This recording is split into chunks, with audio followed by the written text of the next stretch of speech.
অনুপ্রবেশটাকে কে করবে, আটকাবে কে? তো ওটা তো বিএসএফ রয়েছে তা আটকাচ্ছে না কেন? আটকানোর দায়িত্ব তো ওদের। অনুপ্রবেশটা তো আমরা করব না। অনুপ্রবেশটা তো যদি বেআইনি অনুপ্রবেশ হচ্ছে সেটাও তো অমিত শাহের দোষ।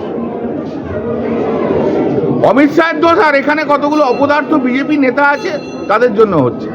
আরে এখানে পশ্চিমবাংলার বিজেপি নেতাগুলো তো অশিক্ষিত বিজেপি নেতা, চোরটা সব নেমে গেছে একদম। অর্থাৎ রাজ্য সরকার কেন্দ্রীয় সরকারের ঘাড়ে দোষ চাপাচ্ছে। বিজেপির কি বক্তব্য? ভুয়ো নথি দিয়ে পাসপোর্ট তৈরির দায় রাজ্য পুলিশের, এমনটাই বলেছেন বিজেপি রাজ্য সভাপতি সুকান্ত মজুমদার। পুলিশ ভেরিফিকেশন কি হয় আপনিও জানেন, আমিও জানি। টাকা দিতে হয়, টাকা দিলে পরে আপনি পুলিশ ভেরিফিকেশন পেয়ে যাবেন। আপনি যদি লাদেনের আল কায়দারও সদস্য হন, একটু বেশি টাকা দিতে হবে, তাও আপনি পুলিশ ভেরিফিকেশন পশ্চিমবঙ্গে পেয়ে যাবেন। পশ্চিমবঙ্গে আপনি টাকা ফেললে পরে সব পাবেন।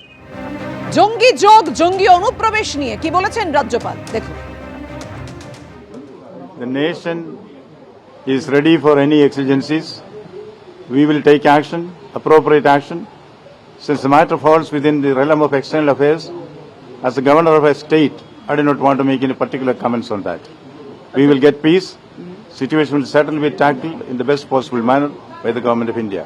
এই জঙ্গিরা যেভাবে উদ্ধার হচ্ছে বা তাদেরকে গ্রেফতার করা হচ্ছে ক্যানিং থেকে, কখনো বিভিন্ন জায়গা থেকে, এই বাংলারই বা মুর্শিদাবাদ থেকে, কিন্তু তারা ঢুকছে কি করে ভারতে?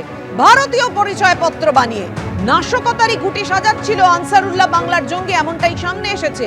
আধার কার্ড, ভোটার কার্ড, পাসপোর্ট বানিয়ে মুর্শিদাবাদে ঘাঁটি গাড়ে জঙ্গি মোহাম্মদ সাদ রাডি। সাব শেখের নামে আধার কার্ড, ভোটার কার্ড, পাসপোর্ট বানিয়েছিল এই সাদ রাডি।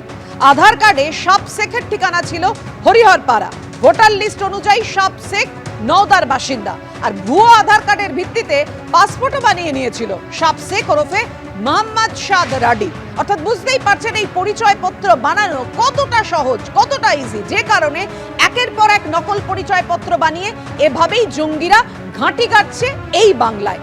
ভারতীয় পরিচয়পত্র তৈরি করে ভারতের মাটিতেই স্লিপার সেল খোলার তোড়জোড় শুরু করেছে তারা। অস্ত্র কেনারও পরিকল্পনা ছিল আনসারুল্লাহ বাংলার জঙ্গি। অসম ও ফালাকাটায় একাধিক বৈঠক করেছে এই সাদ রাডি। জঙ্গি সাদ রাডিকে ভারতে পাঠিয়েছিল আনসারুল্লাহ বাংলার প্রধান জসিম উদ্দিন ঘনিষ্ঠ ফারহান ইশরাক, এমনটাই সূত্রের খবর।